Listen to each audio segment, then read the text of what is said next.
राधा और कृष्ण के प्रेम के बारे में कौन नहीं जानता है। कहते हैं कि कृष्ण और राधा का विवाह नहीं हो पाया था, लेकिन दोनों में इतना प्रेम था कि आज भी दोनों का नाम एक साथ लिया जाता है। श्री कृष्ण का राधा के लिए प्रेम और राधा का श्री कृष्ण के लिए समर्पण देखते ही बनता था। शायद इसलिए अपने आप को सबसे बड़ा भक्त कहने वाले नारद मुनि को राधा से जलन होने लगी थी। यह बात श्री कृष्ण अच्छी तरह से जानते थे। एक दिन राधा के बारे में बात करने के लिए नारद मुनि श्री कृष्ण के पास आए। यह बात श्री कृष्ण को पता चल गई थी। जैसे ही नारद मुनि वहां पहुंचे तो श्री कृष्ण उन्हें देखकर अपना सिर पकड़कर बैठ गए। नारद मुनि ने श्री कृष्ण से पूछा कि क्या हुआ प्रभु, आप ऐसे अपने सिर को पकड़कर क्यों बैठे हैं। श्री कृष्ण ने कहा, हे नारद मुनि, मेरा सिर दर्द कर रहा है। नारद मुनि ने पूछा, प्रभु इसको दूर करने का उपाय क्या है। तब श्री कृष्ण ने कहा, अगर मैं अपने सबसे बड़े भक्त का चरणामृत पी लूं तो इसे दूर किया जा सकता है। तब नारद मुनि सोचने लगे कि सबसे बड़ा भक्त तो मैं हूँ,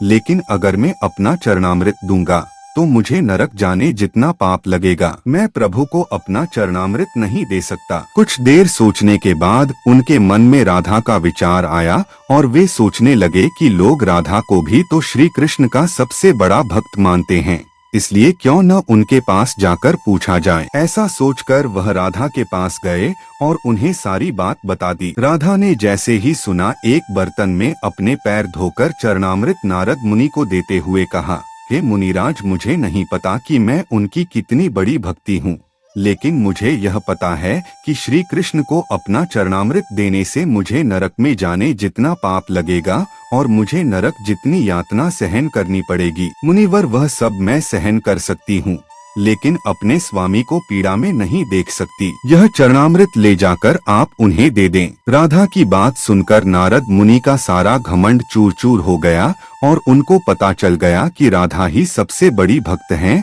और श्री कृष्ण ने यह लीला मुझे समझाने के लिए ही रची थी। जब नारद मुनि राधा के पास से वापस आ रहे थे तो उनके मुख से केवल राधा के नाम की ही धुन सुनाई दे रही थी। जब वे श्री कृष्ण के पास पहुँचे तो देखा कि श्री कृष्ण उनको देखकर केवल मुस्कुराए जा रहे हैं और नारद मुनि ने भी सारी बात को समझकर उन्हें प्रणाम करते हुए कहा, राधे राधे।